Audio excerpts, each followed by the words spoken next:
Hello everyone. നമ്മൾ ഇന്ന് പഠിക്കാൻ പോകുന്ന കൺസെപ്റ്റാണ് പെർമിയബിലിറ്റി ഓഫ് സോയിൽ.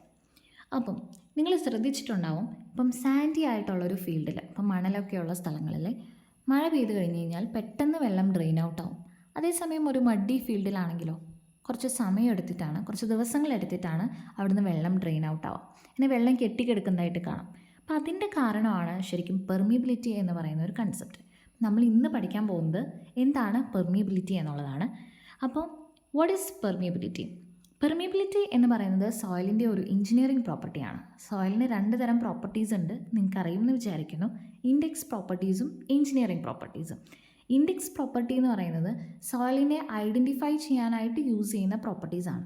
സിമ്പിൾ ടേംസിൽ പറയുകയാണെങ്കിൽ ഇപ്പം എൻ്റെ പേര്, ഏജ്, അതുപോലെ ഹൈറ്റ്, അങ്ങനെയൊക്കെ നമ്മൾ പറയില്ലേ, ഐഡൻറ്റിഫിക്കേഷന് യൂസ് ചെയ്യുന്ന പ്രോപ്പർട്ടീസിനെയാണ് നമ്മൾ ഇൻഡെക്സ് പ്രോപ്പർട്ടീസ് എന്ന് പറയാം. ഇപ്പോൾ സോയിലിൻ്റെ കേസിൽ പറയുകയാണെങ്കിൽ അറ്റർബർഗ് ലിമിറ്റ്സ്, ഗ്രെയിൻ സൈസ്, അതൊക്കെ എന്താണ്, ഐഡൻറ്റിഫിക്കേഷൻ പ്രോപ്പർട്ടീസാണ്, അഥവാ ഇൻഡെക്സ് പ്രോപ്പർട്ടീസാണ്.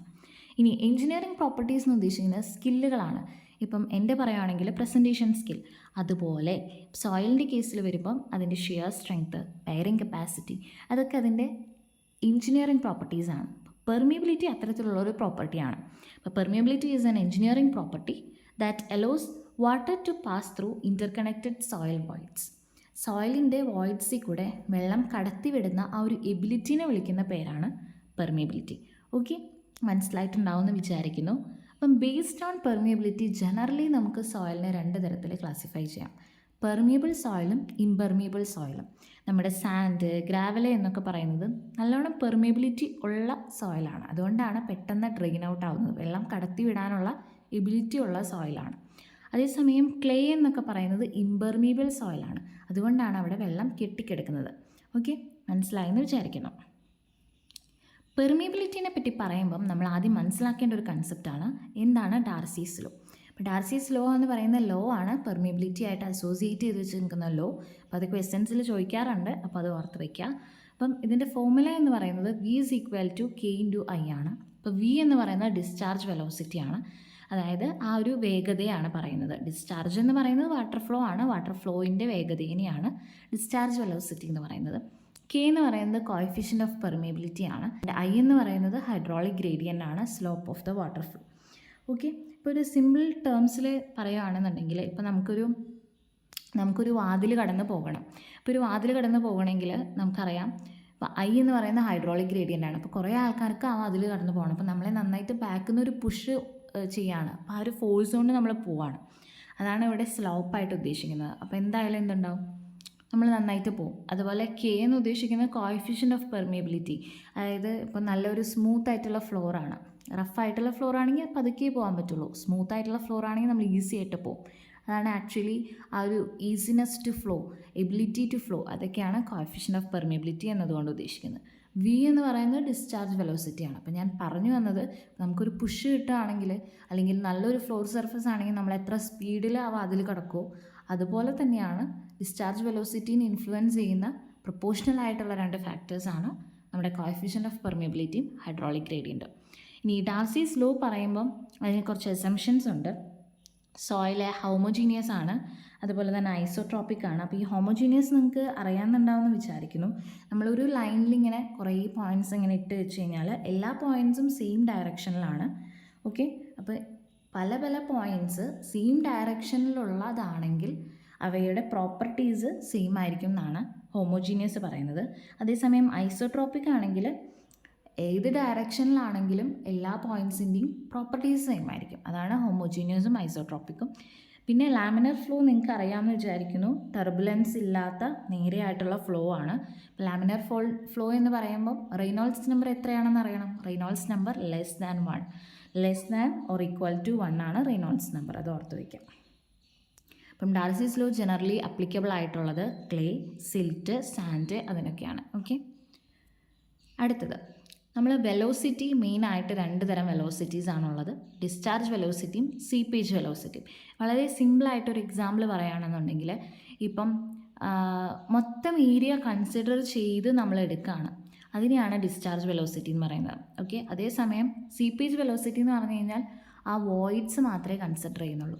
അപ്പോൾ നമ്മൾ മനസ്സിലാക്കേണ്ട ഒരു കാര്യം, സോയിൽ എന്ന് പറയുന്നതിൽ വോയിഡ്സും ഉണ്ട്, സോളിഡ്സും ഉണ്ട്. നമ്മളൊരു റെയിൽവേ സ്റ്റേഷനിൽ നിൽക്കുകയാണ്. അപ്പോൾ ഒരുപാട് ആൾക്കാർ ആ റെയിൽവേ സ്റ്റേഷനിൽ നിൽക്കുന്നുണ്ട്, കുറേ ലഗേജസ് അവിടെ ഇവിടെ ഇരിക്കുന്നുണ്ട്. നമ്മളിപ്പം നമുക്ക് പുറത്തേക്ക് പോകണം. അപ്പോൾ നമ്മൾ പുറത്തേക്ക് പോകാൻ ഈ ലഗേജസുമൊക്കെ തട്ടി ആൾക്കാരുടെ ഒക്കെ തട്ടി പോവുകയാണെങ്കിൽ നമുക്ക് കുറേ സമയമെടുക്കും. അതേസമയം നമ്മൾ അതൊന്നും ഇല്ലാത്ത ഭാഗത്തിൽ കൂടെ ഇങ്ങനെ പോവുകയാണെങ്കിൽ നമുക്ക് വേഗം എത്തും.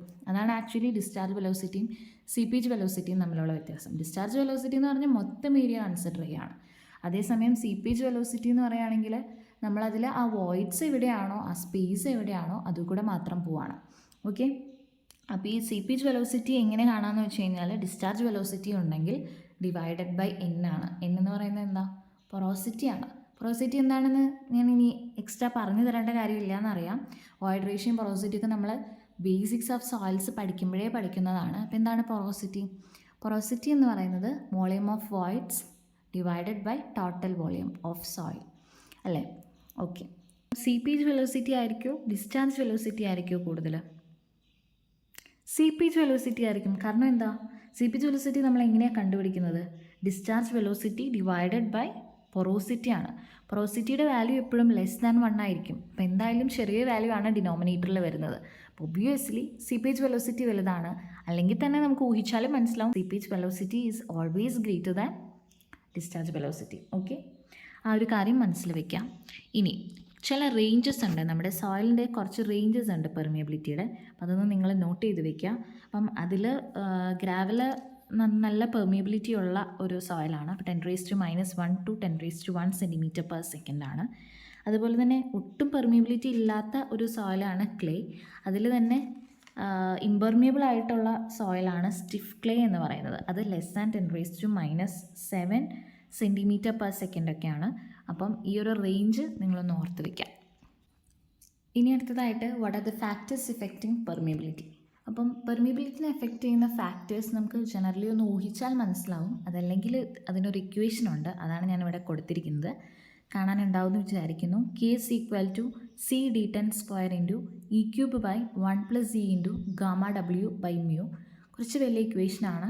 ഓർമ്മയിലുണ്ടെങ്കിൽ ഇത് വെച്ച് നമുക്ക് നോക്കാം, അതില്ലെങ്കിലും പ്രശ്നമില്ല. അപ്പം ഇതിൽ C എന്ന് പറയുന്ന ഒരു ഷേപ്പ് കോൺസ്റ്റൻ്റ് ആണ്. D10 എന്ന് പറയുന്നത് എഫക്റ്റീവ് സൈസ് ഓഫ് സോയിൽ ആണ്. E എന്ന് പറയുന്നത് വോയിഡ് റേഷ്യോ ആണ്. ആൻഡ് Γ/W എന്ന് പറയുന്നത് യൂണിറ്റ് വെയിറ്റ് ആണ്. μ എന്ന് പറയുന്നത് വിസ്കോസിറ്റി ആണ്.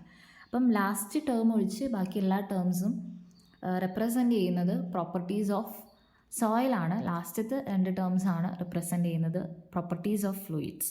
അപ്പം ഇത് വെച്ചിട്ടാണ് നമ്മൾ എങ്ങനെയാണ് എഫക്റ്റ് ചെയ്യുന്നതെന്ന് പറയുന്നത്. അപ്പം ആദ്യമായിട്ട് what are the factors affecting permeability, സോയിലിൻ്റെ പ്രോപ്പർട്ടീസ് വെച്ചാണ് നോക്കുന്നത്. അപ്പം ഗ്രെയിൻ സൈസ് കൂടിക്കഴിഞ്ഞാൽ പെർമിയബിലിറ്റി കൂടും. അതായത് ഗ്രാവലിനാണോ ക്ലേക്കാണോ പെർമിയബിലിറ്റി കൂടുതൽ? ഗ്രാവലിനാണ് അല്ലേ? ഗ്രെയിൻ സൈസ് കൂടിക്കഴിഞ്ഞാൽ പെർമിയബിലിറ്റി കൂടും. അടുത്തത് ഷേപ്പ് വെച്ചിട്ടാണ് പറയുന്നത്. റൗണ്ടഡ് ആയിട്ടുള്ള പാർട്ടിക്കിൾസ് ആണെന്നുണ്ടെങ്കിൽ പെർമിയബിലിറ്റി കൂടുതലാണ് when compared to angular or irregular particles. Okay, അടുത്തത് വോയിഡ് റേഷ്യോ കൂടുതലാണെങ്കിൽ എന്ത് സംഭവിക്കും? നമ്മുടെ ആസ് പെർ ഇക്വേഷൻ എന്താ?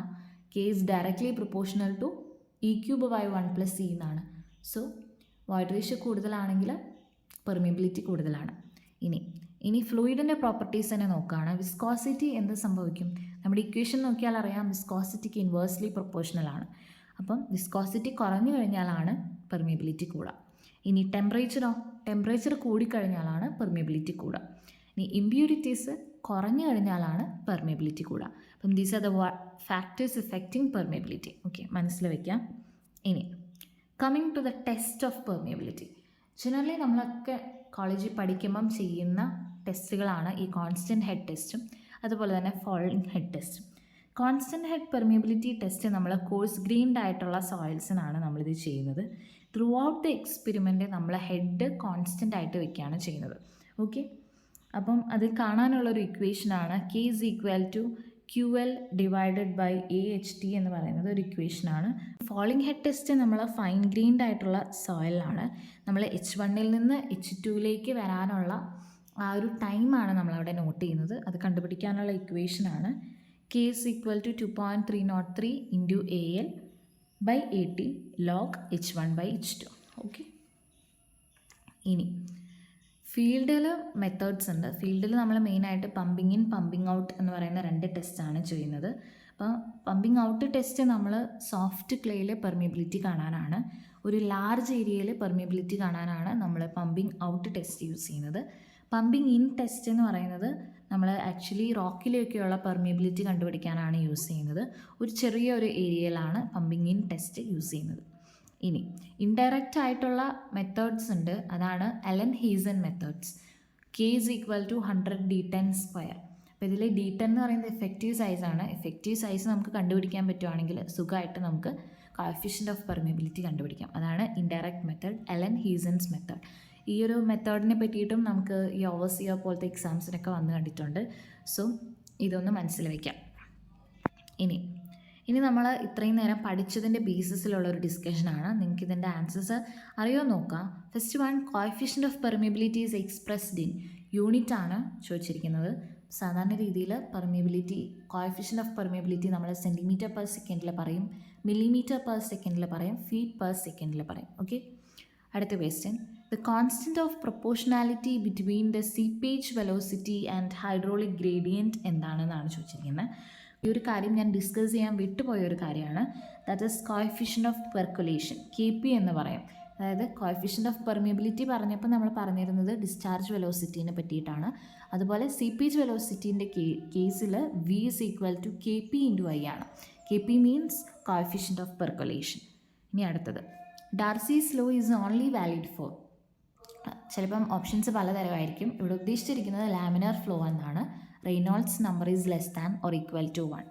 ഓക്കെ, ഇനി വിച്ച് പെർമിയബിലിറ്റി ടെസ്റ്റ്, ലാബിലെ ടെസ്റ്റാണ് ചോദിച്ചിരിക്കുന്നത്, is more suitable for clayey soils. Clayey സോയിൽസിന് മോർ സ്യൂട്ടബിൾ ആയിട്ടുള്ള ലാബ് ടെസ്റ്റ് ഏതാണ്? 2 ടെസ്റ്റുകളാണ് നമ്മൾ പറഞ്ഞത്, കോൺസ്റ്റൻറ്റ് ഹെഡ് പെർമിയബിലിറ്റി ടെസ്റ്റും വാരിയബിൾ ഹെഡ് അല്ലെങ്കിൽ ഫോളിംഗ് ഹെഡ് പെർമിയബിലിറ്റി ടെസ്റ്റും. അതിൽ ഫൈൻ ഗ്രെയിൻഡ് ആയിട്ടുള്ള സോയിലിന് ഏതാണ്? ഫോളിംഗ് ഹെഡ് പെർമിയബിലിറ്റി ടെസ്റ്റാണ്. ഓക്കെ, ഇനി hydraulic gradient I has the unit of. Hydraulic ഗ്രേഡിയൻറ്റിൻ്റെ യൂണിറ്റ് എന്താ? ഞാൻ പറഞ്ഞിട്ടുണ്ടായിരുന്നില്ല, പക്ഷേ എനിക്ക് യൂണിറ്റ് ഉണ്ടോ? യൂണിറ്റ് ഇല്ല, അതൊരു ഡയമെൻഷൻലെസ് ക്വാണ്ടിറ്റി ആണ്. ഓക്കെ, അപ്പോൾ ഇങ്ങനത്തെ ട്രിക്കി ക്വസ്റ്റ്യൻസും ചിലപ്പോൾ ചോദിക്കാം. അടുത്തത്, ഇനി ഡാർസിയൻ ഫ്ലോ വെലോസിറ്റി ഈസ്. നമ്മളിപ്പോൾ തൊട്ട് മുന്നേ പറഞ്ഞിട്ടുള്ളൂ ഡാർസിയൻ ലോയിൽ ഫ്ലോ വെലോസിറ്റി എന്താണ്? സീപ്പേജ് വെലോസിറ്റി ആണോ അതോ ഡിസ്ചാർജ് വെലോസിറ്റി ആണോ? ഡിസ്ചാർജ് വെലോസിറ്റി ആണ്. എൻ്റയർ ക്രോസ് സെക്ഷണൽ ഏരിയയിലാണ് യൂസ് ചെയ്യുന്നത്. സോ ഡിസ്ചാർജ് വെലോസിറ്റി ആണ് ആൻസർ. ഓക്കെ, അപ്പം താങ്ക് യു. നിങ്ങൾക്ക് പെർമിയബിലിറ്റി എന്നുള്ളതിൻ്റെ ഒരു ബേസിക് അണ്ടർസ്റ്റാൻഡിങ് കൺസെപ്റ്റ്സ് ഒക്കെ ക്ലിയർ ആയിട്ടുണ്ടാവുമെന്ന് വിചാരിക്കുന്നു. ഇനി കൂടുതൽ പെർമിയബിലിറ്റിനെ സംബന്ധിച്ച് അല്ലെങ്കിൽ ഏതെങ്കിലും ടോപ്പിക്സിനെ പറ്റിയിട്ടുള്ള വീഡിയോസ് വേണമെന്നുണ്ടെങ്കിൽ കമൻറ്റ് ചെയ്യൂ. Okay, thank you.